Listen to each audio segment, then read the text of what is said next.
Jano, los dejo con Álvarez.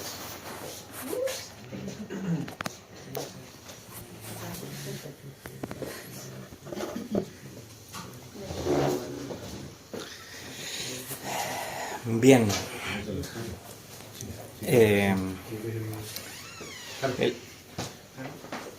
Hay una persona que quería asistir a Pu y me pidió si podíamos grabar el audio. Sí, está bien.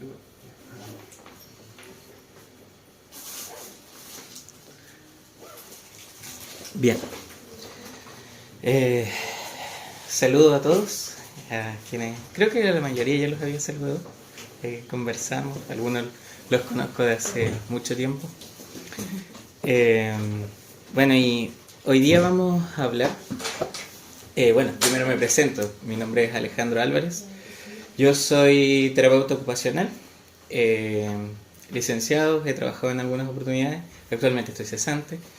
También soy estudiante de teología, voy a la mitad de mi carrera, por así decirlo, en segundo año de 4, en el Seminario Teológico Presbiteriano. Pero gracias a Dios, Él me ha brindado la oportunidad de poder estudiar este tipo de temas, de acercarme también a Labrí y amigos de Labrí, para poder responder, como decíamos recién, preguntas honestas. Hay muchas preguntas honestas que realmente nos circulan en nuestra cabeza con las cosas que vemos, con las cosas que hablamos. Y es importante encontrar una respuesta y nosotros creemos, como le decía Jano, que realmente cuando nosotros leemos la Biblia, cuando pensamos y meditamos en Dios, también hay una respuesta a todas esas preguntas. El tema de hoy, como lo pueden ver en pantalla, es la iglesia en una cultura agonizante, un llamado a la presencia fiel. Y hoy día vamos a tratar un tema un tanto difícil, ya que a veces a algunas personas les puede generar incomodidad, les puede generar disgustos, incluso algunos los ha llevado a enemistarse con otras personas, que es el tema de la política y sociedad.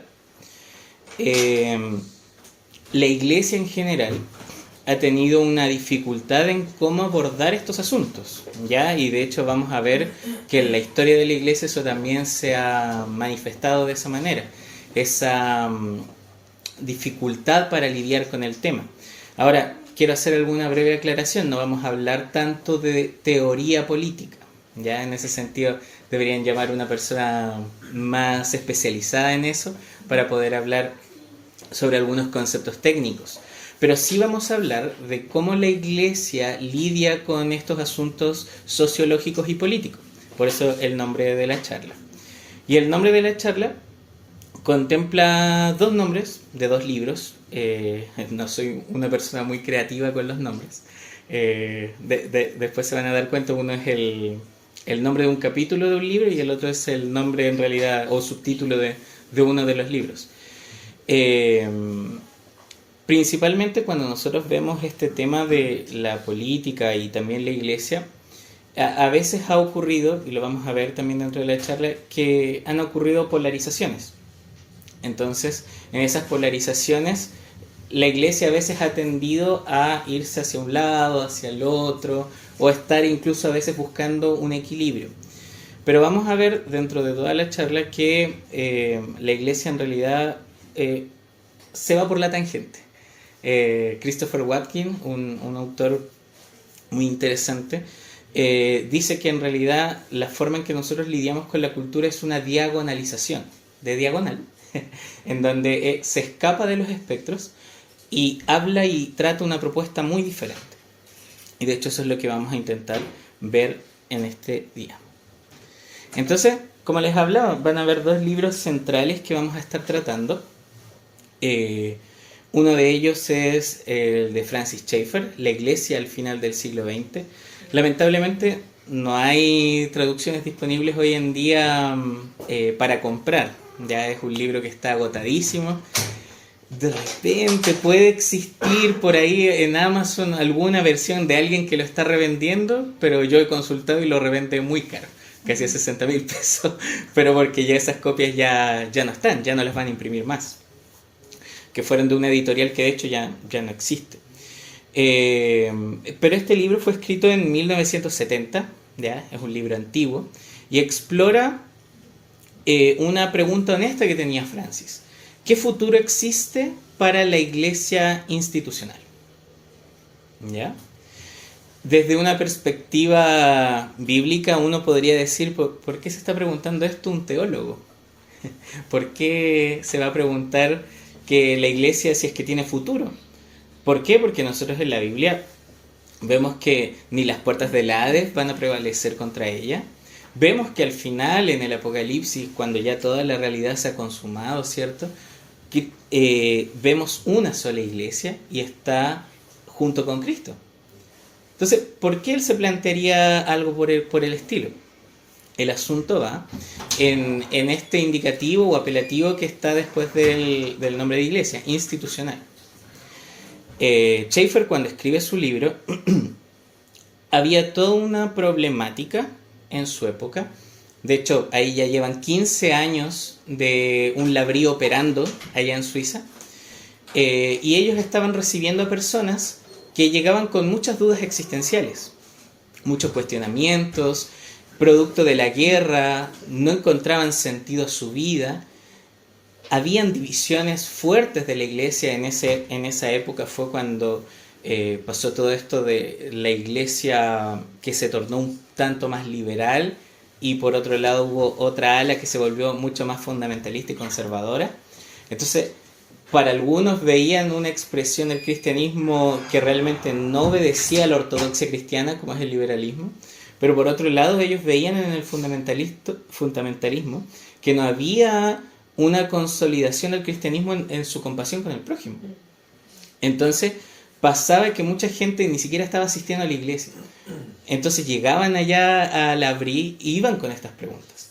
Entonces Schaeffer se propone responder eso. ¿Realmente va a haber futuro para una iglesia institucional que realmente está fallando constantemente? Y que incluso podríamos hacernos la pregunta hoy día. Quizás varios de nosotros hemos sufrido incluso hasta daño de la iglesia. O hemos visto a algunos de los hermanos o algunos de nuestros amigos que han sufrido por causa de un liderazgo o de unos amigos, etc. Pueden ser la situación. No obstante, esta pregunta es necesaria responderla, debido a que tiene importancia en la manera en que también nosotros desarrollamos nuestra misión.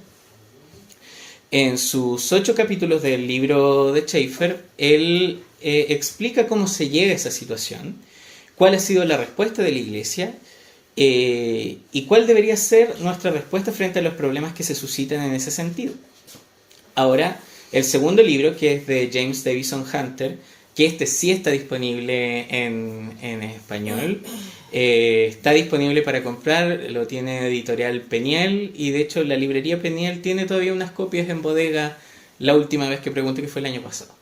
Así que si quieren, no me están pagando ni nada por la recomendación, pero ahí les dicen que escucharon por ahí que tenían el libro.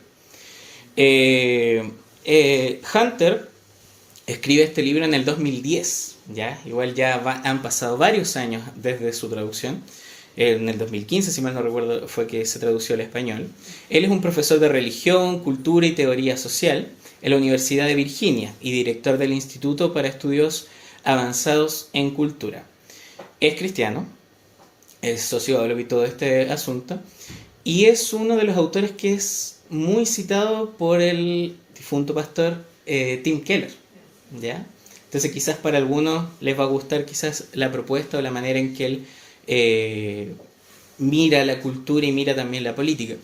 Hay varios libros también de él en inglés que pueden ser comprados por si ustedes quieren, en relación también a la misma temática. Habla sobre la guerra cultural, habla también sobre democracia, que fue uno de sus últimos libros ahora en el 2024. En fin, y habla también una crítica al evangelismo norteamericano, ¿ya? O sea, perdón, al evangelicalismo, que es todo un tipo de fenómeno que está ocurriendo de las personas en cómo se están involucrando con la sociedad, ¿ya? A partir no meramente de una denominación, sino a partir de toda esa masa de gente que tiene una característica propia, pero no es asunto de nuestro tema. Ahora, él se hace una pregunta muy similar a la que hace Schaeffer. ¿Cómo es posible la fe religiosa en un mundo contemporáneo? Él propone 3 ensayos interconectados ¿Alguna pregunta? Dígale a los chicos si es que lo están utilizando. Explora el pensamiento cristiano en estos 3 ensayos con la idea de cambiar el mundo, ¿ya? Hay una idea popular en relación al tema de cambiar el mundo, que de hecho puede que ahí lo revisemos mientras hablamos, pero él hace una crítica a esa perspectiva del cambio de mundo, ¿ya? Porque en realidad los evangélicos instrumentalizaron la fe y utilizaron ese sistema de pensamiento y generaron teologías políticas. ¿Ya? Lo vamos a ver, va a tomar más forma mientras avancemos ahí en la charla. Pero al final lo que ocurre es que él hace una crítica a todas estas teologías políticas que han instrumentalizado la fe y han terminado desviando el cristianismo hacia fines políticos, ¿ya? Y el tercer ensayo que trata Hunter es su propuesta de la teología de presencia fiel, que vamos a ver que va a ser una de las respuestas que nosotros vamos a considerar para poder tratar este asunto. Ahora, obviamente no vamos a tratar todo el libro en sí, dado que ese libro en sí da para 3 charlas, porque realmente es un contenido muy grande, son 400 páginas, pero realmente muy muy bueno, chicos, se los recomiendo. Entonces, vamos a pasar ahora cómo llegamos a esta situación, que es de la huida de la razón a las revoluciones estudiantiles. Francis Schaeffer, en su libro que citábamos recientemente, decía que la sociedad ha cosechado el fruto de la huida de la razón. Aquí, en este punto, Francis lo que hace es establecer cuál es el punto central o primigenio cuando vamos buscando una causa para lo que ocurrió. Él dice que ve una sociedad sufriente, ve una sociedad que realmente, como les decía, está con muchas divisiones eclesiales, dudas existenciales, guerras en el mundo, y la falta de sentido se percibía hasta en el quehacer común. Desde ahí, él también escribe este libro porque empiezan a ocurrir muchas revoluciones estudiantiles de manera internacional, que de hecho forman parte del entramado de lo que hoy día se conocen hasta las mismas protestas que nosotros vimos, algunos que estudiamos en la universidad, que surgen a partir de estas mismas protestas. Tienen mucha base en eso. Entonces, se pregunta cómo ocurrió todo esto. Y fue un asunto que se originó en primera instancia en la intelectualidad y se extendió hacia toda la cultura. Si alguien quiere saber un poco más o profundizar sobre el asunto que vamos a tratar ahora en este espacio, su argumento se desarrolla más en 2 libros, que es El Dios que está ahí, que estoy seguro que hay alguien que lo tradujo así como por Google Traductor, está por ahí por internet, pero está solamente en inglés y en portugués. Pero el libro Huyendo de la razón está en español, que lo tiene CLIA y todavía tiene copia, así que si quieren leer también de ese libro, está bien. En primera instancia, él habla de que se ha minado la base objetiva del conocimiento, ¿ya? En ese sentido, tanto la ciencia moderna como la ultramoderna han quitado el punto de referencia infinito, que era Dios, y colocaron al hombre en su lugar, ¿ya? Entonces comenzaron a comprender el mundo a partir de esa percepción, a partir de ese cambio, en donde parten desde el hombre para poder comprender todas las cosas. Con esto mismo, quitando a Dios de la ecuación, se comprende el universo como un sistema cerrado de uniformidad de causas naturales. Entonces, el hombre en ese punto es reducido a un ser absoluto. Si Dios no lo creó a imagen y semejanza de él, para el pensamiento moderno se volvió que el ser humano solamente es una máquina determinada química o psicológicamente. De hecho, si ustedes conversan con ateos que tienen como esta base, les van a decir, pero ¿por qué? Yo no creo que el amor exista. A mí me pasó en una conversación con un amigo. No creo que el amor exista porque al final eso solamente son reacciones químicas.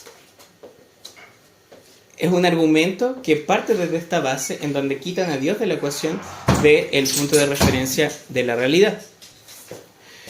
Entonces, ¿qué es lo que pasa? Nosotros aquí vemos, y Schaeffer lo sintetiza en este asunto, en que ocurrió un dualismo, en donde de un dualismo de naturaleza-gracia se pasó a un dualismo de naturaleza-libertad, en donde naturaleza podríamos comprenderlo como todo lo que nosotros vemos a nuestro alrededor, el mundo, la creación, y gracia sería el punto donde está lo divino, lo trascendente. Entonces, con todo este cambio que ocurrió, en donde se saca a Dios de la ecuación y se coloca al hombre como punto infinito de referencia, que por lo tanto el hombre no es infinito, no alcanza a generar ese sostenimiento de la realidad, genera una reducción en este mundo, en donde esta naturaleza pasa a ser determinista, en donde todo está determinado, y el hombre solo está en una búsqueda de libertad autónoma, ¿ya? Entonces, en ese sentido, la consecuencia lógica, dice Schaeffer, es que todo lleve una vida de bohemia a la fealdad y al egoísmo, que fue lo que vimos dentro de todo ese periodo en donde se quita a Dios de la ecuación desde la era premoderna a la era moderna. Es relevante mencionar que esto no explica el universo existente y su forma, ni la humanidad del hombre. Entonces, en ese sentido, Schaeffer hace una crítica de que, de verdad, a pesar de que el hombre ahora está en su búsqueda de libertad, nadie puede vivir consistentemente con eso. Porque la eliminación de Dios de la naturaleza genera una falta de respuesta a la moralidad. Entonces se genera una inconsistencia en las aspiraciones. Porque este mismo amigo que les mencionaba, por ejemplo, ahora está pololeando. Entonces, ¿cómo es posible que una persona que no cree en que realmente el amor exista porque es solamente reacciones químicas, pueda estar desarrollando una relación en base a eso? Se dan cuenta que hay una inconsistencia en parte en ese sistema de pensamiento. Desean amor y desean que el amor sea más que sexo. Desean que la moralidad sea más que convencionalismos sociales. Y que la relación con la sociedad sea más que una máquina manipuladora. Por lo tanto, aquí ocurre una alienación cósmica, dice Schaeffer. Es decir, al quitar a Dios fuera de la ecuación, no hay nadie que te responda, no hay nadie que te conteste, y no se puede formar una relación a partir del pensamiento del hombre moderno. Entonces, ¿qué es lo que queda? Queda el salto irracional, que según Schaeffer tiene todo base en Søren Kierkegaard. No obstante, eso hoy en día puede ser o no. Hay algunos que son teóricos de Kierkegaard que han dicho que realmente Schaeffer leyó mal a Kierkegaard. Yo concuerdo con eso, porque cuando Schaeffer cita a Kierkegaard no dice de dónde sacó la cita. Y por otro lado, pareciera ser que fue un mal entendimiento que él tuvo de él. No obstante, no deja de ser verdadero lo que él dice, que dada esta dicotomía y la ausencia de la razón, se genera un optimismo relativo a Dios. Es decir, el hombre abandona su racionalidad para poder aferrarse al racionalismo.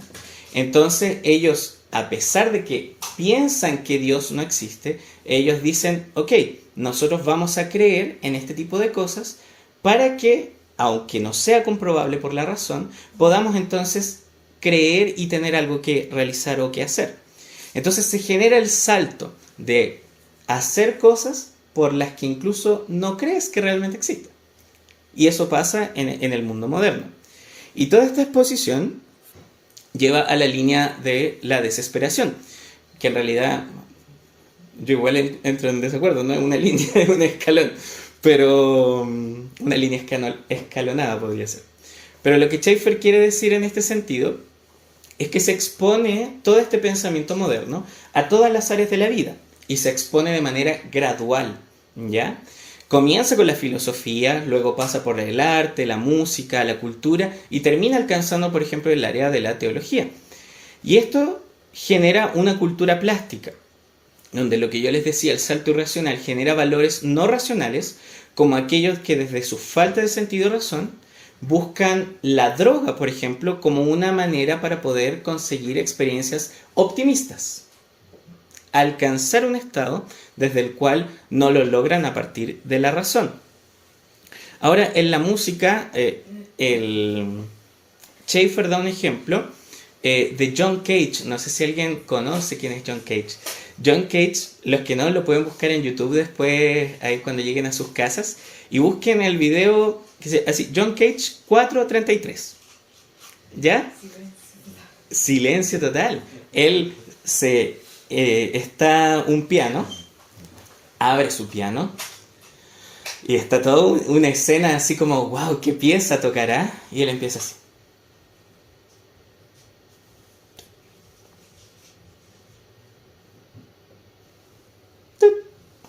Hace sonar un modo. Y eso. Él esperaba que hubiera aplausos, pero recibió silbidos. ¿Por qué? Porque realmente están huyendo de la razón y están generando saltos en donde ellos esperaban que realmente la música fuera todo, pero a la vez termina siendo nada.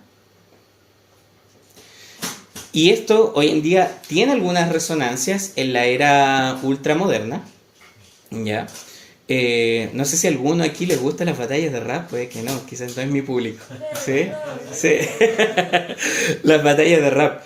Hay una persona en España que comenzó un movimiento muy raro que se llaman las disonantes, ¿ya? Y eso lo que está haciendo ahora es desestructurar el estilo de la rima, ¿ya? Entonces, él comenzó a popularizar de que ya la rima no tiene por qué rimar las sílabas, sino que en realidad una rima puede ser que sean paralelas las vocales. Por ejemplo, lentes con café o mayordomo con tormento. No riman. Estamos seguros en eso. Pero para estas personas, según ellos, sí rima. Y eso es algo que está pasando ahora, en este momento, y se está popularizando en algunos parques, donde la generación también está involucrada. La teología tampoco es un área que queda de lado. Aquí Schaeffer pone el ejemplo en relación a Karl Barth, ¿ya? Él no fue muy amigo de Karl Barth, que digamos, tuvo incluso unos desencuentros personales con él, pero su mayor crítica, y de hecho para algunos que hemos leído parte o citas de Barth, es muy difícil comprender la manera en que él entiende a Dios y entiende la teología, porque él utiliza a veces palabras sin contenido, que dice Schaeffer. Y eso, en suma, genera de que realmente se dude de algunas expresiones teológicas y no se lleguen a algunos significados esenciales de la fe, la Trinidad, etc. Entonces, eso a la vez, todo ese esparcimiento de la huida de la razón en todas las áreas de la vida, generó que hubieran evangélicos que, a pesar de que existían preguntas en relación a eso, le decían, no preguntes, usted tiene que creer nomás. Entonces abandonaban el lado racional también que tiene nuestra fe. Y separaban incluso las afirmaciones de la Biblia del tiempo y el espacio. Es decir, por ejemplo, la típica crítica que se hacía de que Génesis 1 en realidad no ocurrió, era un mito. Entonces, eso generó mucha tensión para el pensamiento evangélico en ese momento, porque, ¿qué pasa? Miraban Génesis como un mito y no como la verdad verdadera de la que nosotros creemos que nos revela a un Dios todopoderoso, creador de todas las cosas. Entonces, hubieron otras expresiones, incluso que en la teología la robaban, incluso hasta de estas experiencias místicas que algunos estaban teniendo en relación con la droga. Entonces le decían a los evangélicos, no es que usted, no es que tenga que creer en Jesús, usted tiene que hacer un viaje con Jesús. Un viaje por el concepto técnico que se utilizaba en relación a las drogas. Entonces, asimilaban la experiencia de conocer a Dios como una experiencia irracional de consumir droga. Entonces, surgen esas situaciones y con eso se pasa a las revoluciones estudiantiles, donde Schaeffer señaló 2, incluso 3, formas de protestas que se dieron en un lugar que fue en la Universidad de California, en Berkeley. Principalmente es conocida, de hecho, en 1964, por el Movimiento de Libertad de Expresión, donde se invitaba a los estudiantes a ocuparse en actividades políticas. Y por lo tanto se les decía, ya, ustedes tienen que ir y hacer protestas estudiantiles, porque ustedes tienen que ganarse esos derechos. Tienen que involucrarse en esos discursos, ustedes pararse ahí en el campus y ponerse a hablar y reclutar a personas para la política, en especial para sectores de centro-izquierda en ese momento. Lo estaban reclamando por todos estos asuntos que estaban ocurriendo en la misma universidad. También surgió en ese mismo contexto, entre los años 60 y 70, el movimiento hippie, que reclamaba la libertad autónoma absoluta y el abuso de drogas también. Ahondaremos un poco más de eso en un instante. Y también un movimiento que generalmente lo desvinculan los historiadores de ello, pero Schaeffer lo considera que fue parte de, que es el movimiento del lenguaje sucio. Así se llama. De hecho, hay muy pocas referencias históricas porque estas mismas personas se quisieron alejar un poco de ese movimiento. Porque ellos utilizaban micrófonos y lanzaban palabras soeces, ¿cierto? Vulgares, para poder acuñar también sus mismos estilos de protesta. Fue un movimiento de corta duración, pero influenció el mismo vocabulario de la retórica radical.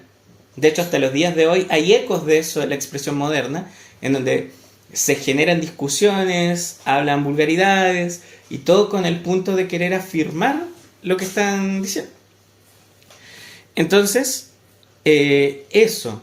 Y Schaeffer, en este punto, lo que busca hacer es concebir de que el problema moderno se encaja en que la humanidad sacó a Dios de la ecuación y se puso a sí mismo como centro del universo.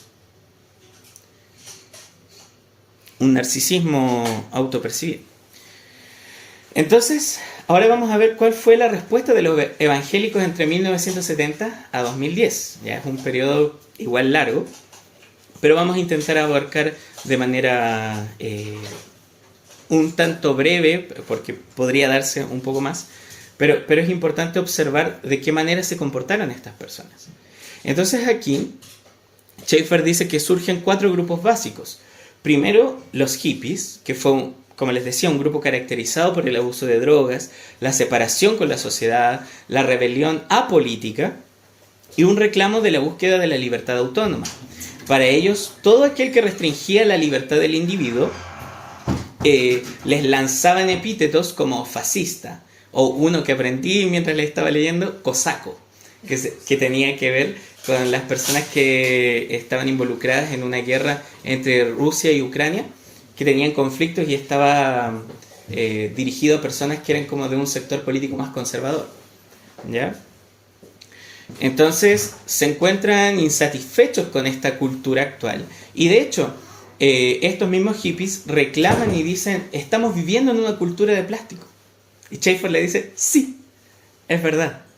Y nosotros los evangélicos deberíamos haber reclamado eso por lo menos 40 años antes, porque vimos este problema. Entonces, lo lamentable es que la solución hippie, de esto de apartarse y de tener una experiencia apolítica, es imposible, porque no es posible que la sociedad pueda soportar que todos abandonen sus actividades. En este sentido se generaría una utopía que conduciría a una pérdida total de libertad. Por otro lado, ocurre otro sector que es la nueva izquierda, que en este caso se diferencia de la antigua izquierda, porque la antigua izquierda buscaba y tenía como por objetivo promover todo esto de los derechos de los trabajadores, poder centrarse en los derechos laborales, pero se transformó en un movimiento compuesto por varios actores en donde ya no abogaban tanto por los primeros reclamos, sino que comenzaron a visualizar una política identitaria, volcaron y cambiaron sus objetivos en la manera de ser de sus movimientos políticos. Y que es la nueva izquierda se involucró mucho con estos movimientos universitarios que les mencionaba anteriormente y los utilizaron como difusores de sus ideas. Entonces muchos de estos políticos hablaban y subvencionaban a estas personas para que ellos vayan e hicieran este tipo de protestas. Lamentablemente ellos usaban muchos valores arbitrarios correspondientes a su ideología. Schaeffer decía que esto podía llevar a un totalitarismo, ¿ya? Que terminaría reprimiendo a millares y a millares a callarse e impondría todos sus valores arbitrarios sobre la sociedad. Incluso utilizando una ley del término medio, donde una opinión mayoritaria triunfaría sobre las demás independientemente de que haya todavía un debate de por medio, porque se usarían reglas arbitrarias cambiantes según su consenso. Y también señala que esta nueva izquierda se volvería incluso más violenta con el pasar de los tiempos. También estaban los que eran los partidarios de la institución, que era el conservadurismo político, que eran personas que decían que la cultura en sí ya se había extraviado, se había vuelto muy marxista, como solían decir ellos, y requería de un líder para que los guiara. En ese sentido, ellos veían al Estado compuesto por una élite académica, personas que tuvieran un alto estatus, ya sea de manera científicos, académicos, personas de renombre, pudieran estar y tomaran todas las decisiones por nosotros. Pero eso, dice Schaeffer, es que realmente no tendría control y tampoco tendrían valores universales por los cuales seguir, sino que seguirían en la misma regla que incluso la nueva izquierda, de tener valores arbitrarios por los cuales tomar las decisiones que pueden llevar a un país. Él decía que este Estado o esta institución podría llevar también a un Estado totalitario con una élite dictatorial, ¿ya? Entonces, el problema es que tanto la nueva izquierda como la institución estaban generando en ese momento para la sociedad una doble lealtad. Una lealtad hacia Cristo, pero también una lealtad hacia o la nueva izquierda o la institución. Y sabemos que eso se contrapone a la fidelidad que debe ser única y exclusiva a Dios. Después ocurrió que hubo una mayoría silenciosa, ¿ya? En donde unos pseudo cristianos adquirieron el cristianismo por imitación, porque toda esta huida de razón generó unos evangélicos que no tenían fundamentos para su fe. Por lo tanto, las personas que aprendieron de ellos realmente ni siquiera sabían lo básico de la fe y se volvieron materialistas prácticos, hedonistas en sí, que solo buscaban riqueza y libertad personal, consintiendo con las ventajas prácticas de la cultura cristiana, pero no necesariamente siendo cristianos, porque ellos pensaban, cada uno puede hacer lo que quiera. Y esa misma generación de evangélicos generó el problema de que después, cuando estas personas buscaban respuestas a sus preguntas, no les podían dar esas respuestas. Después, dice Schaeffer, que se generaron presiones sobre la sociedad. Y es que varias formas de pérdida de libertad empezaron a ocurrir aquí en este momento. Se generó la pérdida del recuerdo de la Reforma, en donde los beneficios y las bases que se habían adquirido en la Reforma se perdieron. Es decir, el conocimiento de la dignidad del hombre a partir de la imagen divina se perdió. La misma hecho de que la revelación de la Escritura podía regir y ayudarnos en todas las situaciones cotidianas, también ese concepto se perdió. Y las mismas nociones de gobierno y de ley también, que se basaban en el carácter de Dios, se perdieron. También la pérdida de verdad. Ya no se buscaba ni como aspiración ni como ideal, porque se destruyó este campo unificado que era el campo de la verdad. Entonces ya no se buscaba ese conocimiento y se generó una síntesis dialéctica donde finalmente no hay verdad permanente, porque al final mañana va a salir otra, mejor probablemente. Hubo una abdicación de la aristocracia, en donde hubo una ausencia del liderato natural que imprima la dirección de la cultura, y no había mayor admiración por los líderes. Hubo una ruptura sociológica donde les explicaba que el hombre ya es considerado como infrahombre, como una máquina, donde hay un rechazo por la responsabilidad personal y se genera una ruptura porque ya nadie quiere ayudar al otro en medio de las dificultades, porque al final solo importo yo y lo que yo piense. Y eso mismo pasó incluso en los mismos movimientos estudiantiles. La explosión demográfica y el problema ecológico. Aquí Schaeffer fue un tanto profético, como decía delante Jano, porque él decía que realmente el aumento de la población va a llevar a la urbanización. Y la urbanización va a considerar la deforestación para la construcción de viviendas, y incluso la destrucción de carreteras. Él se preocupaba mucho porque él vivía en los Alpes suizos. Si alguno ha visto de repente fotos de ahí, es hermoso. Entonces él se preocupaba que de verdad fueran a destruir todo ese camino y generaran toda una ciudad alrededor. Y de hecho él dice, me preocupa de que de verdad se llegue a la destrucción ecológica total, que fue lo que de hecho hace un par de años los científicos estaban diciendo de que de verdad ya el colapso ecológico llegó. Y ahora solamente nos queda vivir de las consecuencias de aquello. Las bombas atómicas también era algo que le preocupaba, ¿no? Curioso, hoy en día también pareciera que hace unos meses atrás también a nosotros nos preocupaba el hecho de las bombas, porque en realidad si una sociedad moderna no tiene a Dios, entonces por lo tanto no hay nadie que observe belleza y orden, y tampoco alguien que tenga un imperativo moral para hacerlo o no hacerlo. Entonces se podrían generar estas mismas bombas atómicas de destrucción masiva o bombas biológicas donde se generaran virus mortíferos que terminaran destruyendo toda una sociedad. Y también él ve al hombre moderno como manipulador, ¿ya? Él dice, yo espero que sea puro alarmismo lo que estoy hablando. Él está visionando o haciendo una escritura en donde dice de que de verdad, si este punto llegó hasta como está ahora, donde el hombre está en el centro, lo que está de aquí adelante es todo lo que puede pasar como consecuencia. Vemos y hemos visto, si miramos hacia atrás en la historia, que muchos de estos elementos han pasado. Y lo mismo el tema de la manipulación, ya sea en las áreas de la ciencia, la ley, la historia, la religión, el teatro, la televisión, las redes sociales incluso.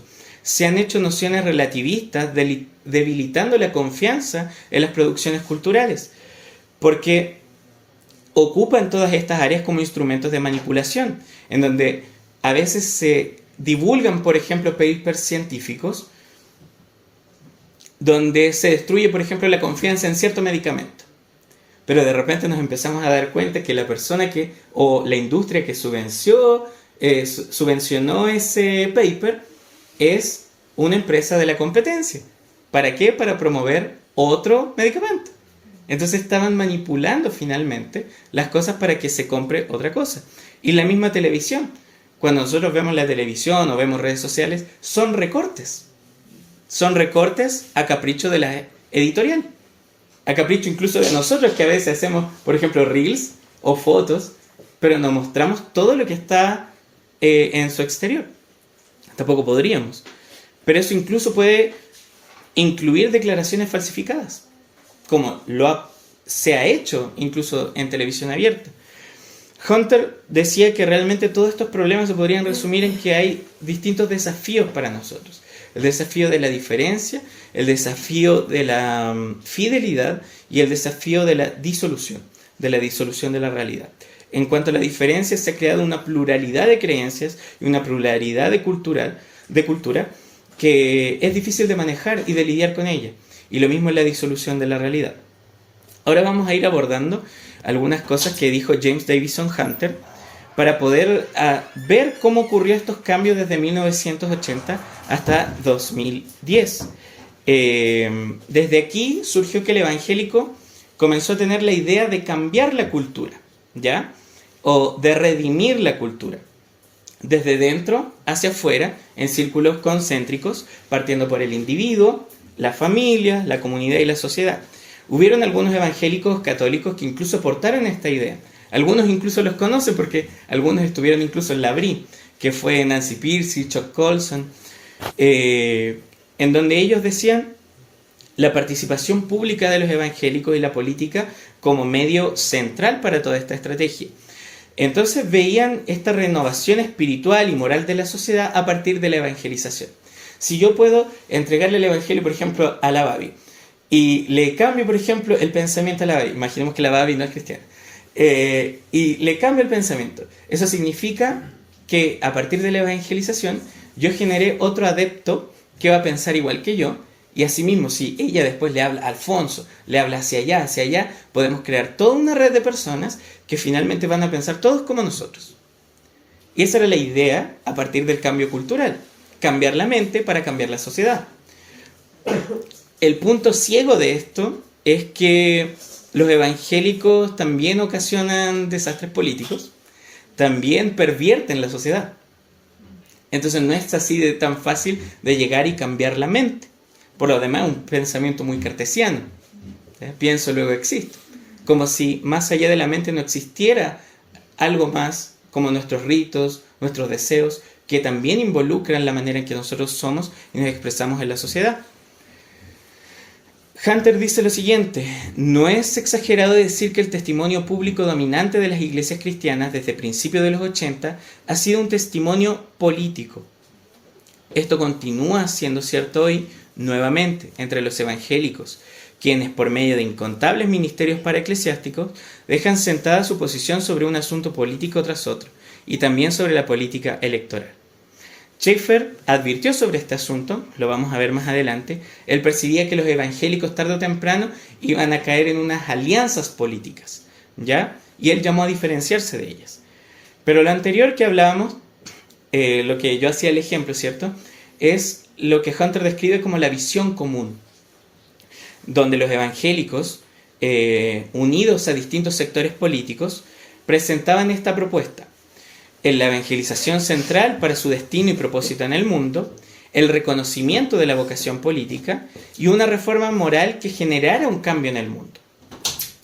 Hunter critica esta visión evangélica porque en parte es idealista, ¿ya? Pone en el mundo de las ideas como si fuera lo más principal e importante, sin considerar adecuadamente que para que la cultura exista también requiere de otras estructuras sociales e instituciones para funcionar. Por lo demás, pretenden superar un dualismo, pero terminan generando otro.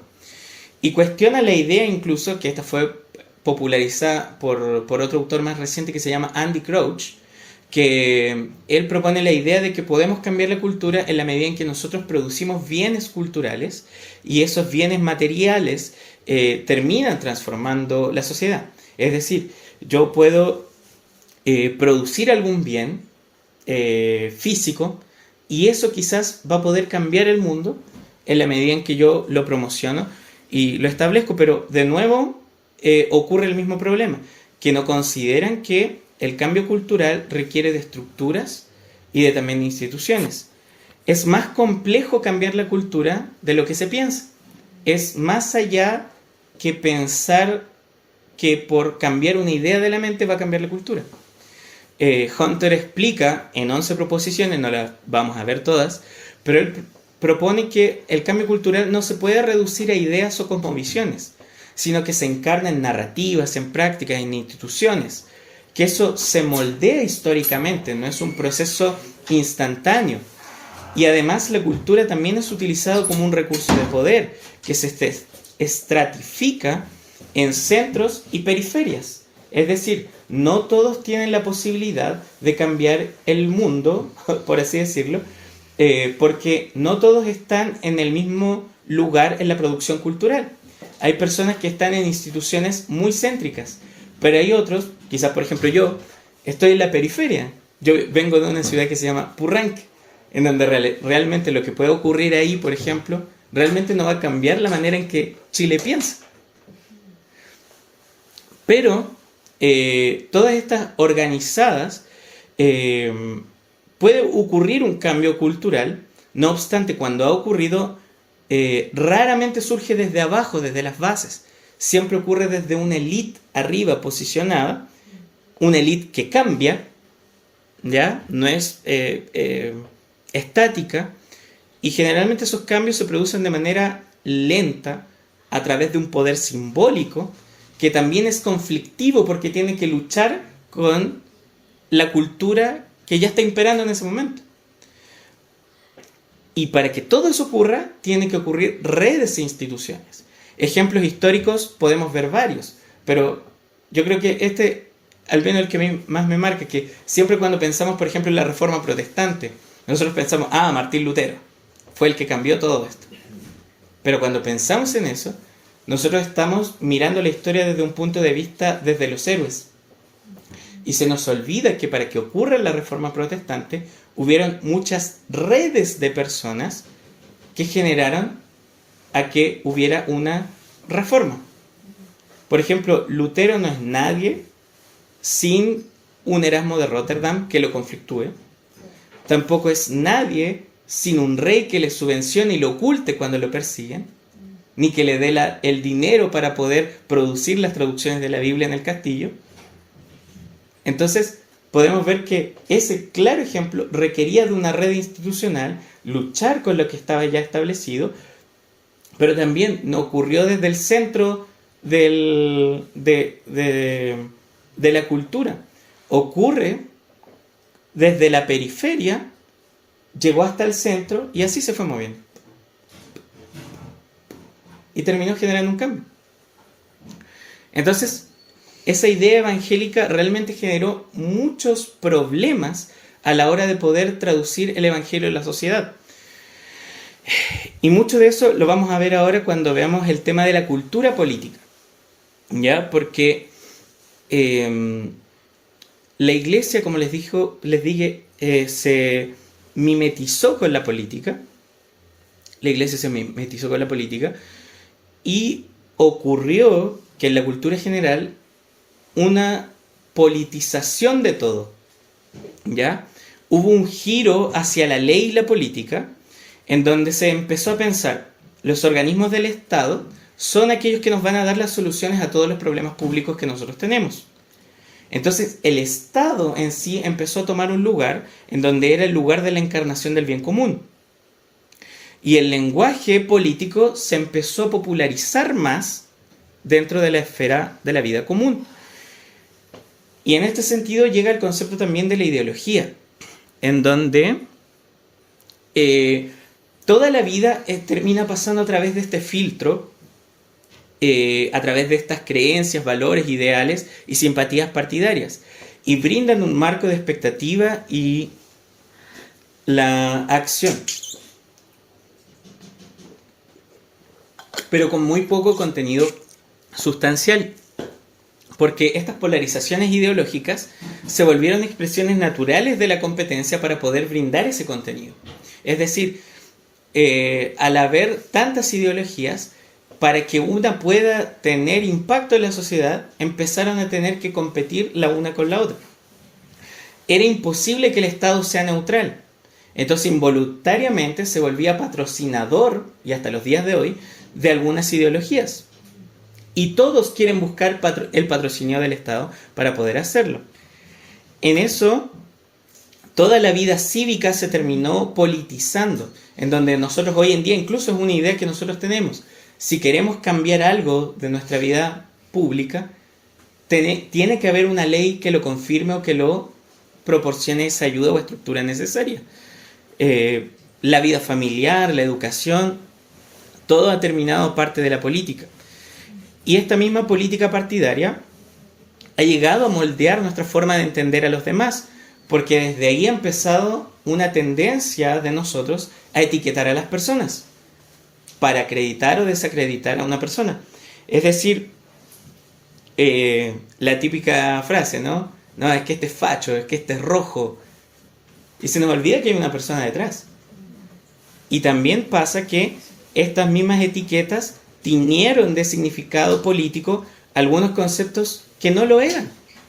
Por ejemplo, el asunto de la discapacidad, que yo sé que en este caso, por ejemplo, la Babi me va a entender el ejemplo que voy a decir, pero por ejemplo, cuando nosotros vemos la discapacidad, muchas veces lo vimos en nuestra carrera a partir de conceptos biológicos, ¿cierto? A partir de conceptos sociales, pero no obstante, cada vez que íbamos avanzando y veíamos los papers, habían personas que se estaban involucrando en política relacionada a la discapacidad. Y es que si no se abre estos horizontes, si es que no se marcha por los derechos de tanto, o si es que no se reconoce internacionalmente con este concepto, no se va a poder hacer nada. ¿Realmente no se puede hacer nada? Parece ser que esta misma tendencia a etiquetar terminó constituyendo la identidad de una persona también en lo público. Entonces, la política se terminó convirtiendo en una medida de significación moral, en donde la persona es juzgada como buena o como mala a partir de tu propia percepción política. Entonces, toda la vida pública terminó siendo reducida a lo político. Y lo malo de esto es que los evangélicos empezaron a colocar expectativas elevadas a la política. Es decir, comenzaron a colocar sus esperanzas en eso.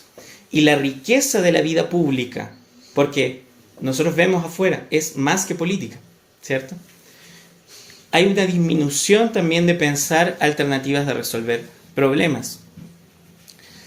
Dicho esto, hay sentidos en que la vida pública imita cada vez más la descripción postmodernista y nietzscheana de las cosas, dice Hunter. La politización de todo es una medida indirecta de la pérdida de una cultura común y a su vez de la competencia entre facciones para dominar a las otras según sus propios términos. Lo que explica Hunter es que cada vez hay una lucha de poder político y cada vez hay competencias, negociaciones o convencimientos para imponer o incluso amenazar a través de la política. Se vilipendea también incluso a los oponentes por afirmar ideales contrarios a los míos, o se moviliza incluso a través del temor para poder apelar al bien común. Incluso pasa que aquellas personas que alegan por democracia tienen un deseo de dominarla. Y termina siendo la democracia un barniz o un disfraz. Si se fijan, termina ocurriendo que hay una ira, envidia, enojo y deseo de venganza en la acción política. Y todo eso se termina traduciendo en un resentimiento político. Y eso habla mucho de lo que hoy día se denomina como psicología política. Como pueden observar, la cultura política que acabamos de analizar involucra a los cristianos. Mucho de eso hasta puede estarte describiendo. Pero los cristianos no son monolíticos, encaran la política de maneras muy diferentes. Y ahora vamos a ver 3 teologías políticas que surgieron a partir de esta época. Voy a intentar hacerlo un poco rápido porque no me había dado cuenta del tiempo. Bien, la derecha cristiana o conservadora, la izquierda progresista y cristiana y el neo-anabaptismo. Son 3 posturas que analiza Hunter en su libro. Así que si quieren profundizar, son 3 capítulos diferentes, así que ahí hay mucho que analizar. Pero en cuanto a la derecha cristiana, surge con este mito y narrativa del ordenamiento recto de la sociedad. Ellos ven la historia como una declinación del orden al desorden por enemigos que son los secularistas radicales. Entonces, en ese sentido, ellos ven que los secularistas generaron un declive social, ven al sistema judicial como cómplice del deterioro moral y buscan mayor político para poder revertir esas leyes.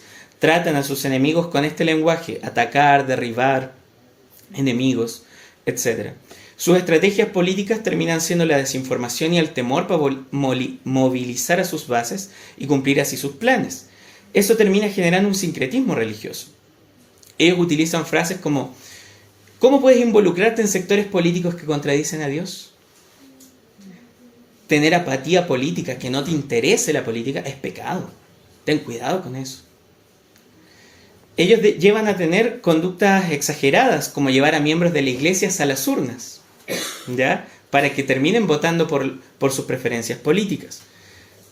Aquí hay una cita de un blog antiguo que se llama ¿Por qué votamos? Y esto es parte del relato que utilizaron la derecha conservadora cristiana allá en los Estados Unidos previo a la elección de Obama. Decían lo siguiente: Y noten el lenguaje sutil, porque hay un engaño sutil a través de esto. ¿Se registraría Jesús para votar o no? ¿Iría a las urnas? ¿O se quedaría en su casa? Suponiendo que votara, ¿a qué candidatos apoyaría?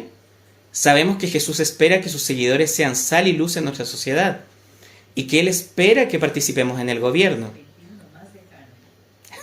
Basándonos en sus enseñanzas, sería lógico decir que Jesús se registraría y votaría y apoyaría a los candidatos que mejor representen sus valores. ¿No es lo que deberíamos hacer el día de las elecciones?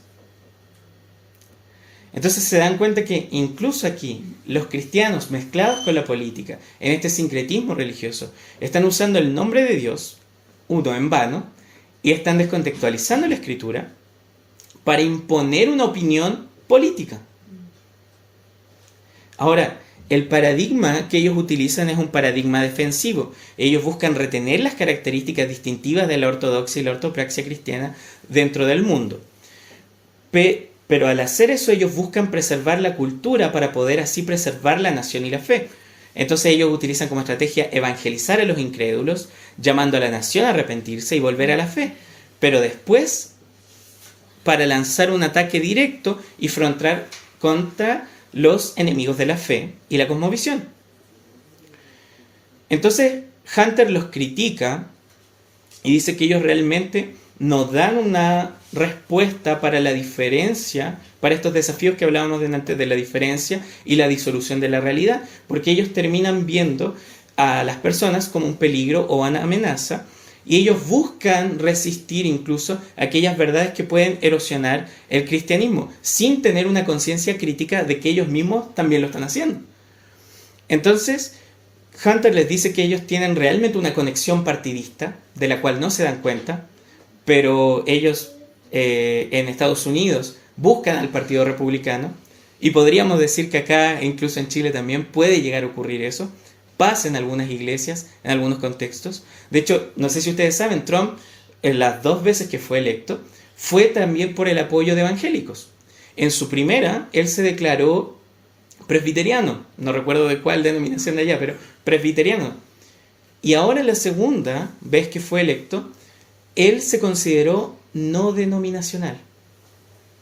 ¿Por qué? Porque la mayor masa crítica de evangélicos nominales allá en Estados Unidos hoy en día está abandonando las iglesias y se está dejando de congregar y se está llamando a sí mismo que no tienen un compromiso sino con la iglesia de Cristo y dejando de congregarse.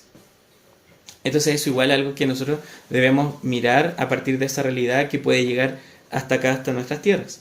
También la instrumentalización de la fe. Ellos tienen una ambición de dominio y control político, y esto los lleva a exigencias y amenazas. Y en tercer lugar, ellos también tienen una esperanza política sin fundamentos. De hecho, aquí Hunter también dice lo siguiente: este es el problema de la política electoral en nuestra época. Los políticos no pueden llegar a ser nominados sin el apoyo de los activistas de base, pero no pueden ser elegidos y gobernar si no avanzan hacia el centro político. Es inevitable que los políticos que llegan a ser elegidos traicionen a sus partidarios más fervientes, moderando sus posiciones. Esto ocurre y ha ocurrido también en nuestra política chilena. Incluso, que no es el caso aquí de, por ejemplo, el presidente Gabriel Boric, que no está relacionado, por ejemplo, con la derecha, lógico, pero el presidente también tenía una postura previa a ser elegido, pero posteriormente él también avanza hacia el centro político. Y abandona, y de hecho las mismas personas que votaron por él, muchos de ellos incluso han dicho, ahora no volvería a votar por él. Pero pasa eso, pasa que la mayoría de las personas que nosotros lleguemos a votar y elijamos, tenemos que saber que ellos tienen valores arbitrarios y que van a también buscar, mientras están dentro del gobierno, poder sostener ese gobierno. Entonces, eso es importante porque debemos ajustar las expectativas. Los cristianos debemos saber que los políticos no son coherentes en sus proyectos e ideas, ni antes ni después de ser elegidos. La historia demuestra que no cumplen lo que prometen, muchas de las cosas que ellos prometen. Y esto nos debe cuestionar la esperanza que nosotros colocamos en la política. Ahora vamos a la izquierda cristiana.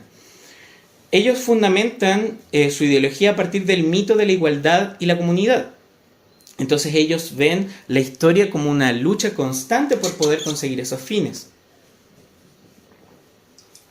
Ellos heredan estos valores a partir del iluminismo y la Revolución Francesa, la libertad, la igualdad, la fraternidad.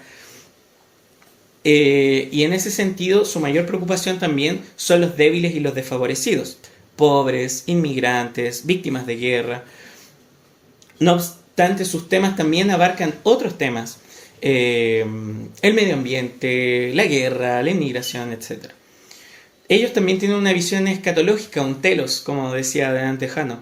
Ellos ven que estos ideales que preservan su mito estarán cumplidos en el nuevo cielo y nueva tierra. Por lo tanto, ellos luchan por conseguirlos ahora. Pero la lamentable es que las líneas que han seguido este tipo de cristianismo, que se puede llamar, ha sido la teología de la liberación.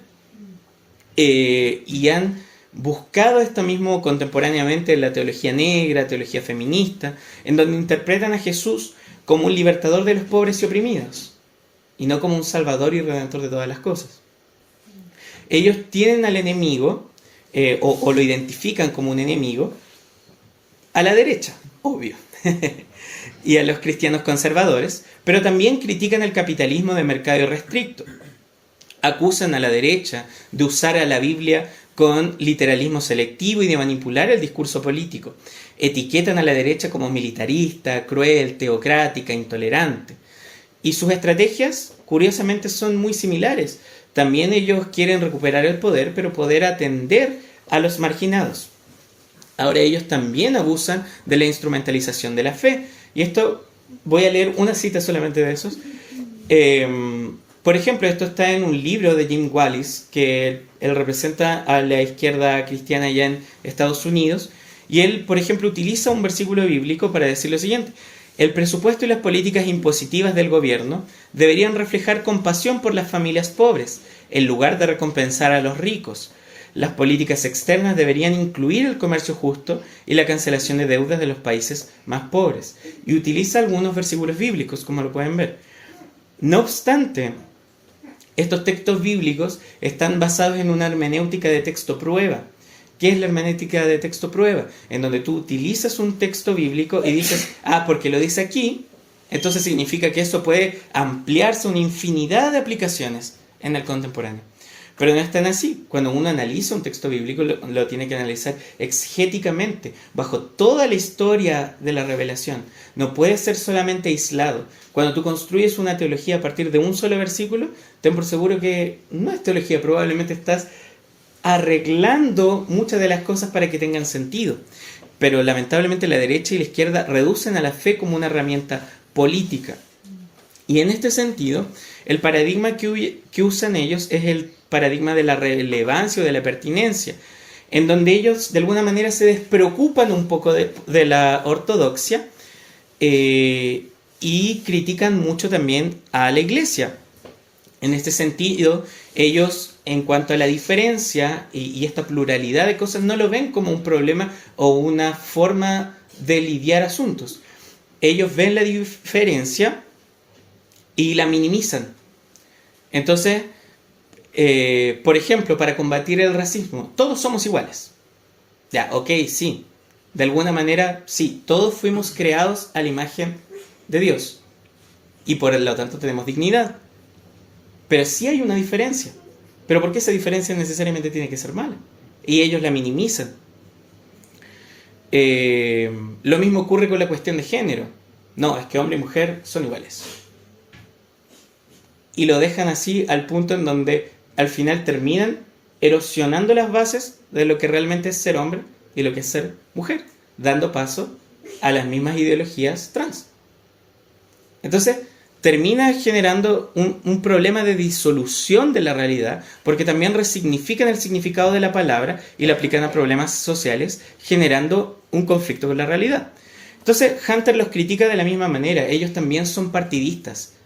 En este caso, la izquierda cristiana en los Estados Unidos se une mucho al Partido Demócrata y también genera alianzas con lo que se llama la izquierda espiritual. en donde ellos se unen a judíos, budistas, espiritualidades de las nuevas eras, para poder tener una agrupación, por así decirlo, un sincretismo religioso para conseguir un mismo fin. Y ellos también, en su deseo de querer ayudar al necesitado, podemos decir, probablemente es sincero, pero genera una ansia de poder. Y ahora los neoanabaptistas. Ellos tienen una antipatía hacia las consecuencias humanas y ambientales de una economía de mercado irrestricta y comparten un estilo cultural en virtud de ser de clase media alta y un desdén común a la derecha cristiana.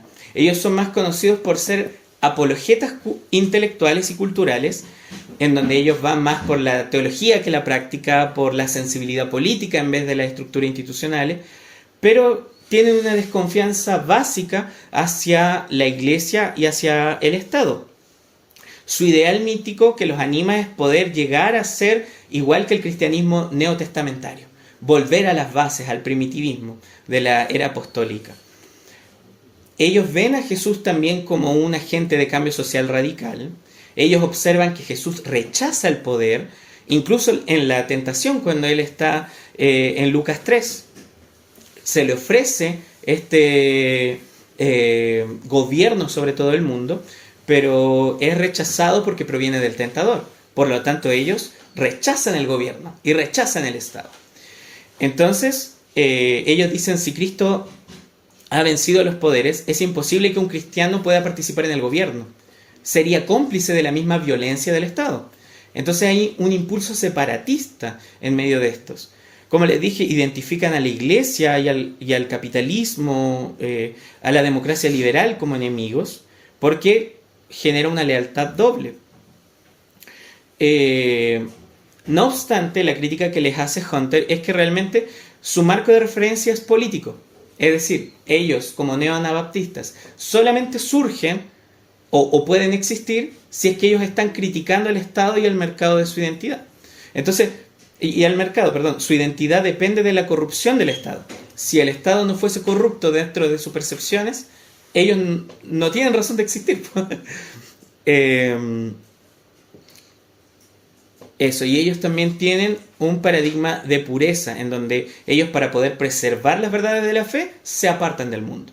Entonces, tienen un separatismo sectario. Ellos interpretan la diferencia como tinieblas, y en la disolución de la realidad, ellos, al ver algo que compite con el Evangelio, se apartan de ellos.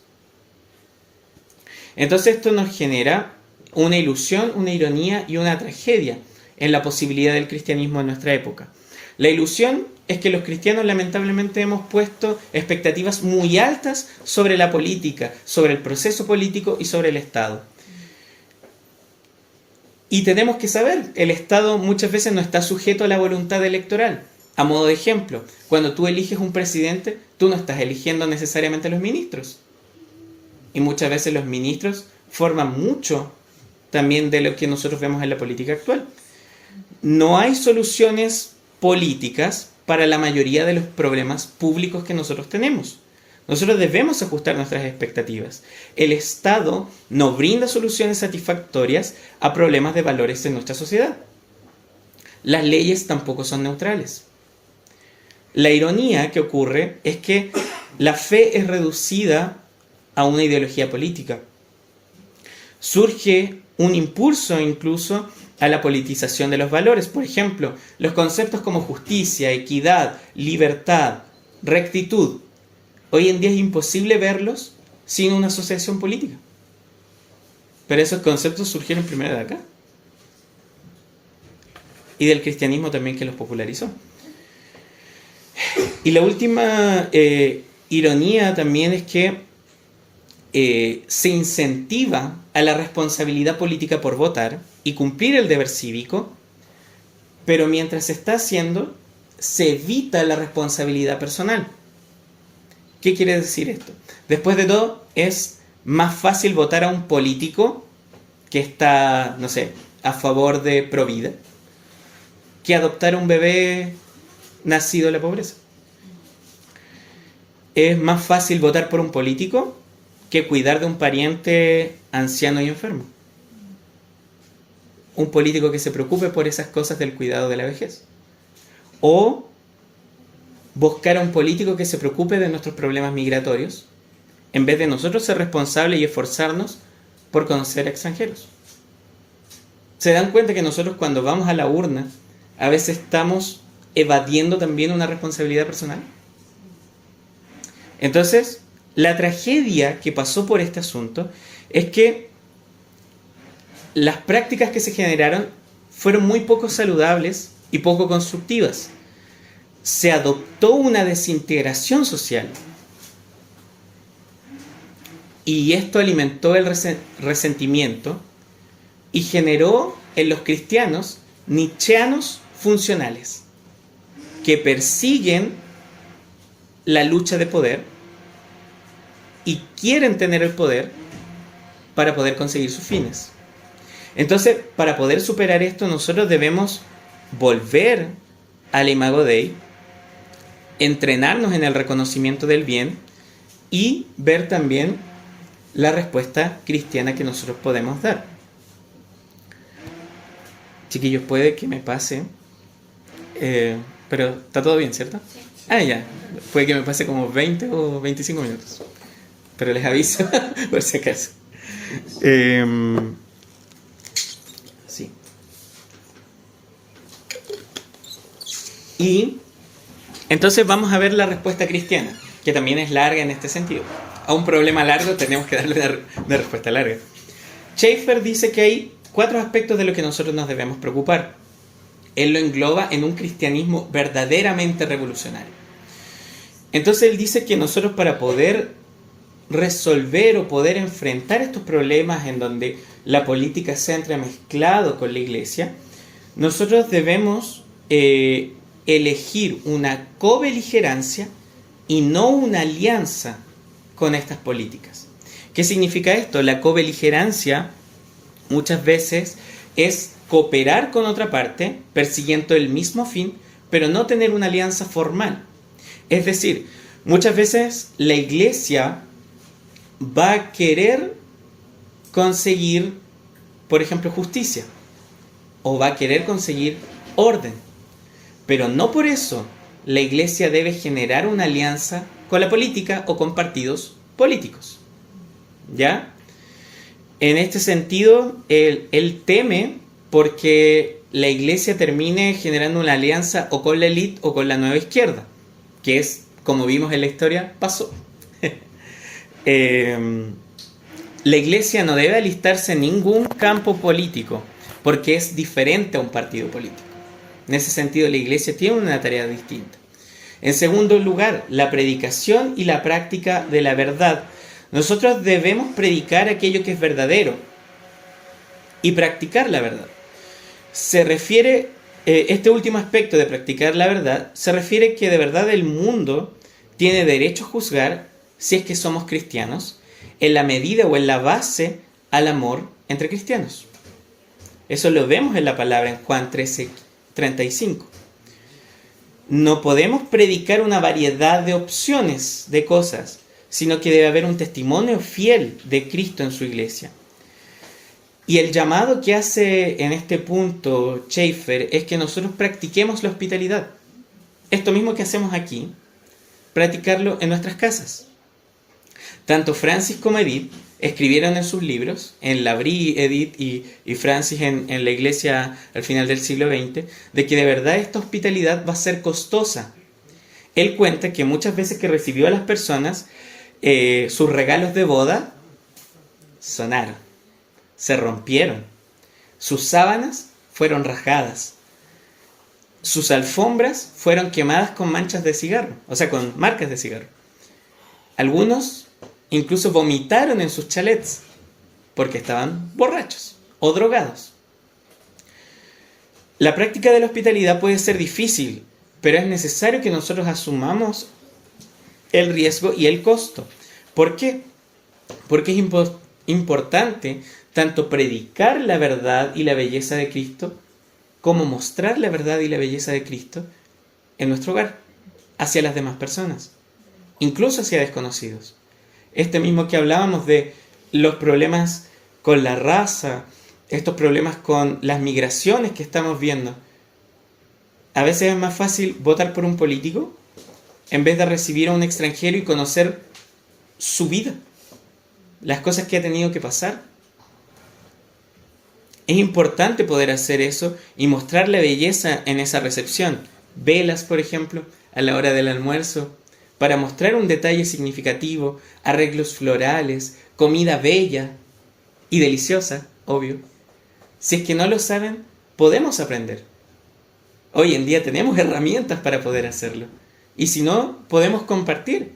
Pueden preguntarle inclusive a los chiquillos de acá, de Amigos de la Bría, Esther, Jano, y preguntarle sobre recetas, cómo ellos recibirían una persona, para que ustedes también puedan practicar esa hospitalidad en sus casas. Lo tercero es la ortodoxia de la comunidad. Lo anterior, lo de predicar y practicar la verdad, no es solamente individual, sino que se expresa en una comunidad, que es curada sustancialmente. Los demás deben ver lo que Dios ha revelado en su palabra. Nuestras relaciones humanas deben reflejar algo hermoso, para que nosotros seamos así una planta piloto, un difusor, como decía Schaeffer. Esta planta piloto es un concepto industrial, en donde se hacía algo a una escala reducida para después reproducirlo a gran masa. Entonces, en ese sentido, la iglesia es una planta piloto que reproduce lo que nosotros vamos a ver en la eternidad. Francis Schaeffer, bueno, en realidad esto lo dice Gerhard Bars, que fue un discípulo de Schaeffer. A propósito, paso el dato, hay un curso en Covenant Theological Seminary que está gratis sobre la vida y obra de Francis Schaeffer. Está en inglés, eso sí, pero ellos tienen el guión transcrito, ¿ya? Entonces es cosa de agarrarlo, traductor, e ir haciéndolo de poquito. Si es que ustedes quieren, se les dejo ahí la recomendación. ¿Qué es lo que decía este discípulo de Schaeffer sobre Schaeffer? Él personalmente aconsejaba a quienes dejaban la Brie que buscaran una iglesia. Y siempre hacía doble hincapié en este punto. Les decía que buscaran una iglesia que enseñara la palabra de Dios fielmente, pero que también la viviera fielmente. Debería haber una verdadera comunidad y las personas deberían cuidarse mutuamente. El amor debería practicarse allí. Esto era sumamente importante para él. Schaeffer diría que si no existiera alguna realidad, aunque fuera mínima, ojo, ahí él igual ajusta su expectativa de la realidad, mínima, de una ortodoxia de amor y comunidad. Si eso no está, entonces no era una iglesia bíblica. Las implicaciones de esto es que debemos ser ayuda mutua para los hermanos de la iglesia y también para los que están afuera. Poner fin a estas luchas internas y peleas entre los hermanos, reflejando que es posible una curación sustancial hoy, que quizás no la vamos a ver completa. La veremos allá cuando estemos en los nuevos cielos y nueva tierra. Pero hoy es posible una curación sustancial y real. Y por último, él propone una forma y libertad de la iglesia. Él, cuando habla de forma y libertad, él forma lo ve como una estructura, una ley, un orden establecido por Dios para la organización de la iglesia. Y la libertad es toda esa área que no fue ordenada, sin embargo requiere sabiduría y guía del Espíritu Santo para ser incorporados con propósito de generar bien en la iglesia. Entonces, dice Schaeffer que para que exista un futuro para la iglesia, debe haber al menos una estructura mínima de la iglesia. Él era presbiteriano, como algunos pueden saber. Entonces él proponía lo siguiente: la estructura mínima o la forma de la iglesia es esta: congregaciones locales formadas de cristianos, reunión en el primer día de la semana, es decir, el domingo, ancianos o presbíteros responsables de esas iglesias locales, diáconos responsables por la comunidad en asuntos materiales, ejercicio de la disciplina, cualidades que deben reunir los presbíteros y diáconos. Hay una estructura que la Escritura dice, y de hecho una de ellas es que sean hospitalarios, una base más amplia que la iglesia local, es que existe una estructura que pueda ayudar a organizarse también o que incorpore también a esas otras iglesias. Y la práctica de sacramentos, bautismo y cena del Señor. A propósito, Schaeffer creía que la cena del Señor podía ser practicada todos los domingos. Ahí se las dejo. Pero todo lo que está fuera de ella, de esta forma, es posible ejercer sabiduría para poder llevar a la iglesia a un compromiso también de verdad practicar la hospitalidad, pero de manera comunitaria. Si, por ejemplo, vemos que la asistencia es reducida a las 6 de la tarde, ¿por qué se tiene que hacer el culto a esa hora? Hagámoslo a las 4. Quizás la gente va. Se pueden tomar ese tipo de decisiones a partir del liderazgo. Y otro tipo de cosas para acercarse más a la gente. Pero mientras no se afecte la forma, se puede hacer varias cosas en el sentido de la libertad. Entonces, ahora vamos hacia una teología de la presencia fiel. En primer lugar, es necesario repensar el poder, ¿ya? Porque vimos que la manera en que se concibió el poder con el evangelicalismo norteamericano terminó generando muchos vicios. Pero si nosotros vemos la revelación bíblica, vemos que Dios, al crearnos a su imagen, Él distribuye poder. De hecho, Él en Génesis 1, cuando dice que ordena a los peces que estén en tal área, a las aves en tal área de los cielos y a los humanos que gobiernan sobre eso, ahí está haciendo una distribución de poder y responsabilidad. Ahí hay un movimiento político a partir de Dios. Sería el origen de la política, podríamos ponerle un nombre. Pero ese poder también conlleva una gran responsabilidad, como lo decía una persona por ahí, y en cuidado de otros. Pero la caída refleja que el potencial del humano queda también comprometido en este ejercicio del poder. Debemos saber que el poder en ese sentido es inherente a la naturaleza humana. En ese sentido nosotros somos homo potens, hombre poderoso, pero no somos homo tota potens, no somos hombre todopoderoso. En ese sentido tenemos que tener esa perspectiva clara, porque el poder se expresa en las relaciones humanas. Es interdependiente, pero también es asimétrico, ¿ya? No es diferente el poder que todos tenemos en las distintas esferas de la sociedad en las que habitamos. Es dinámico, puede cambiar y actúa en los distintos niveles de la sociedad.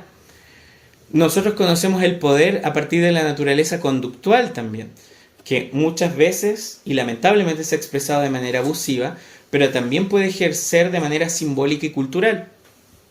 El poder entonces, en ese sentido, no es una sustancia ni una propiedad, sino que es una facultad que se ejerce en relación con los demás y el mundo.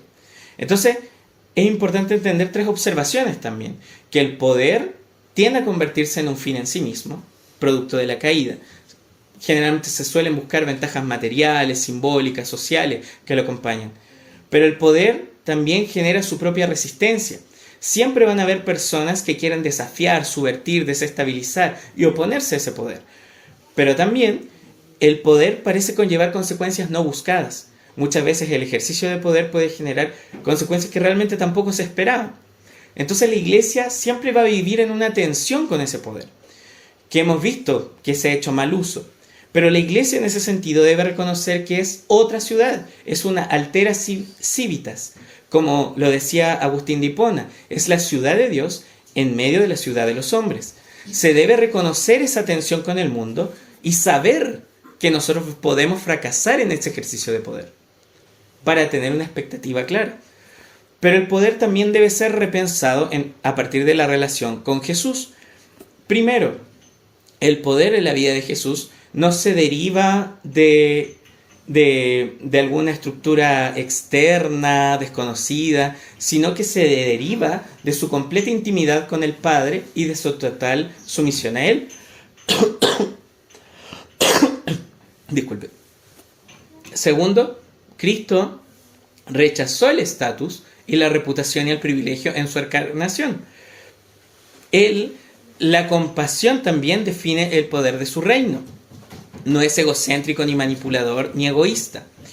El poder social ejercido por Cristo era la forma no coercitiva en que trataba también a quienes estaban fuera de la comunidad de la fe, como lo podemos ver también en la parábola del buen samaritano. Entonces, en ese sentido, nosotros podemos ver que deriva de su intimidad con el Padre, rechaza esa reputación y privilegio, pero también se define en su manera compasiva y en su forma no coercitiva. Es decir, él no quiere, por ejemplo, instrumentalizar a las personas no cristianas. Jesús nunca se relacionó así con las personas. La iglesia debe obrar a partir de la vida de Cristo en todas las áreas de la vida. Y en ese sentido, cuando nosotros vemos que los reinos de este mundo incluyen la política, es verdad, pero no abarcan todas las realidades de la vida diaria. El poder también se ejerce en otras áreas de la vida, ¿ya? Que no necesariamente tienen que ser intervenidas por un Estado o política. Entonces nosotros tenemos aquí a partir dos tareas para un testimonio post-político en el mundo. Y lo primero es que debemos desenredar la iglesia de la sociedad, ¿ya? Debemos separarlas en el sentido en que han estado entrelazadas mucho tiempo y al estar tan entrelazadas no se ha distinguido cuál es la misión y la identidad de cada una. Entonces, por lo mismo, se debe de alguna manera desenredar para que nosotros podamos identificar y no fusionarlas. La iglesia y los creyentes también deben separar lo público de lo político, ¿ya? En ese sentido, nosotros debemos ajustar nuestras expectativas poco realistas que tenemos puestas en la política, porque muchas de esas cosas no van a solucionar los problemas que tenemos en la vida. En segundo lugar, la política no puede ser el horizonte de la iglesia, porque de partida no es su misión. Su interacción con el mundo, en ese sentido, es más amplia. Y producto de eso, él recomienda algo que yo creo que es sano y es moderado. Él dice, en otras palabras, sería sano que la iglesia y sus representantes permanecieran en silencio durante un tiempo, hasta que aprendan cómo interactuar con la política e incluso hablar de política de forma que no sean nietzscheanas, es decir, a partir de la lucha de poder y a partir de este mismo nihilismo existencialista. Entonces se deben considerar nuevas formas de pensar, hablar y actuar en público, que no sean meramente políticas. Entonces, para llegar a los fundamentos de la presencia fiel, nosotros podemos resumir primero en qué manera Dios se manifiesta fiel hacia su humanidad. En primer lugar, Él nos busca. Esa es su manera en que Él manifiesta su fidelidad. En segundo lugar, Él se identifica con nosotros. Él se encarnó. Por lo tanto, la manera en que también se presenta esa presencia fiel es en la identificación. Pero lo tercero es que Él ofrece vida y shalom. Es decir, Él ofrece un estado de plenitud y paz, de belleza, en donde nosotros realmente podemos disfrutar de aquellos. Y también que su amor es sacrificial, se entrega por otros y no los instrumentaliza. Entonces, para llegar a una definición recién de una teología de la presencia fiel, es que es una teología de interacción en y con el mundo que nos rodea, y se basa en la fidelidad de Dios y en su encarnación. Entonces, a partir de eso, ¿de qué manera podemos nosotros actuar también? Debemos estar plenamente presentes para otros, sean de la comunidad de la fe o no sean parte de ellos. Y de hecho, eso lo podemos ver en Levítico. En Levítico 19. Si usted me quiere acompañar, es bueno, pero si no lo tiene, no se preocupe, yo lo leo. En Levítico 19, en los versículos 17 y 18, dice lo siguiente: no aborrecerás a tu hermano en tu corazón, razonarás con tu prójimo para que no seas partícipe de su pecado. No te vengarás ni guardarás rencor a los hijos de tu pueblo, sino amarás a tu prójimo como a ti mismo. Yo, Jehová. Ahora versículo 34. Como un natural de vosotros tendréis al extranjero que mora entre vosotros, y lo amarás como a ti mismo, porque extranjeros fuisteis en la tierra de Egipto. Yo, Jehová, vuestro Dios. Si se dan cuenta, el mandamiento del amar al prójimo, cuando Jesús lo dice, Él está haciendo eco de estos versículos. Pero en primer lugar, surgió en el contexto del pueblo del pacto, relacionada al pueblo del pacto. Tú debes tener una preferencia y un amor hacia tus hermanos, hacia la comunidad de la fe.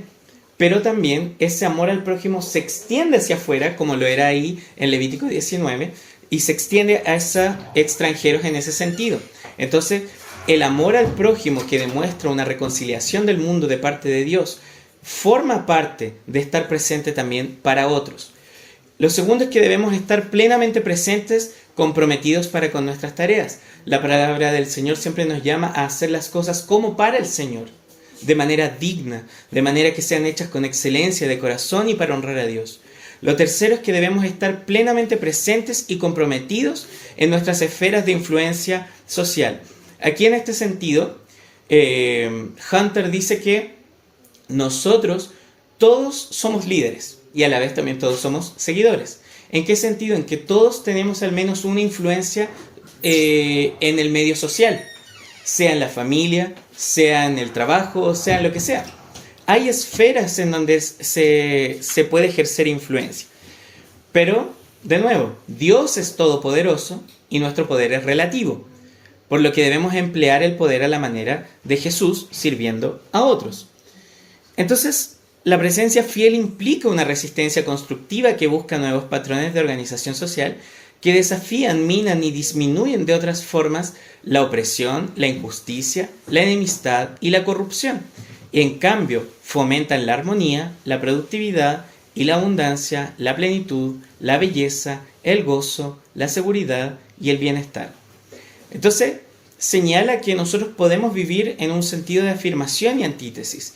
Es decir, podemos afirmar la realidad y todo lo que tiene significado a partir de ello, pero también podemos vivir en una antítesis a partir del shalom de Dios. Es decir, nosotros podemos proponer algo que es este estado de plenitud que conocemos a partir de Dios, en vez de seguir las parodias escatológicas e imitaciones políticas que hemos visto. Entonces la propuesta de Hunter incluye esta carga de liderazgo, pero también incluye un compromiso de pacto, que es la práctica de la presencia fiel, genera relaciones e instituciones que están fundamentalmente basadas en un pacto, cuyos fines son fomentar el sentido, el propósito, la verdad, la belleza, la pertenencia y la equidad, no solo para los cristianos, sino para todos. Es decir, la presencia fiel también crea contextos para que todas las personas puedan hallar gracia y belleza en todas sus expresiones. Entonces, no es solo una responsabilidad individual, sino que también se puede crear a partir de instituciones de estos cristianos que quieran proponerse formar redes y movilizar recursos a partir de esto que creen una propagación del shalom. Entonces, antes de terminar, que esto ya es casi lo último, quiero leerles dos ejemplos que son de la presencia fiel. Uno tiene que ver con el arte, que dice así: una galería de arte del noreste de Washington DC que opera a partir de la premisa de que las personas más necesitadas son las que mayor necesidad de belleza tienen, auspició a 30 artistas de esa capital para que pintaran y esculpieran escenas de Anacostia, el área de la capital de la nación más estigmatizada por la pobreza y la violencia. La exposición de arte tuvo su lanzamiento en las calles de Anacostia y luego se expuso en la Union Station de Washington. Las autoridades afirmaron que fue la exposición más exitosa realizada jamás en la estación, con más de 1,5 millones de visitantes. La belleza, la historia y la humanidad de estas personas son tan olvidadas que fueron honradas y celebradas. Y ahora la última. Y finalmente, pero no menos importante, había una mujer que era cajera en un supermercado, cuya esfera de influencia no iba más allá de los 2 metros cuadrados. Pero todos los días ella saludaba a los clientes con entusiasmo, recordaba sus nombres y les preguntaba por sus familias. Siempre terminaba la conversación diciendo que iba a orar por ellos. Con el tiempo, esto causó problemas, porque todos querían pasar por su caja y se formaban largas colas. Pero la gente esperaba porque le gustaba estar con ella, y su mera presencia la animaba. En su funeral, años después de que ella se retirara de su trabajo, la iglesia estaba tan llena de gente que no quedaba lugar para sentarse, y cada persona a la que ella había alentado durante años tenía algo hermoso para decir sobre esta mujer. Estos son casos reales de cómo la presencia fiel ha sido ejecutada en casos visibles. Y es en esa manera en que nosotros los cristianos somos llamados a vivir, a partir de un cristianismo revolucionario, pero también de una presencia fiel, en donde nosotros no nos asimilamos a la política, sino que realmente establecemos la vida de la iglesia en función de bendecir. Tampoco restringimos la realidad, sino que vivimos la realidad. Entonces es importante eso. Tú puedes tener una opinión política, una preferencia política, pero es importante vivir esto sin las expectativas políticas exageradas, sino que vivir a partir de una presencia fiel y una vida encarnada de Jesucristo aquí en la tierra. Eso era. Muchas gracias. Disculpen la demora.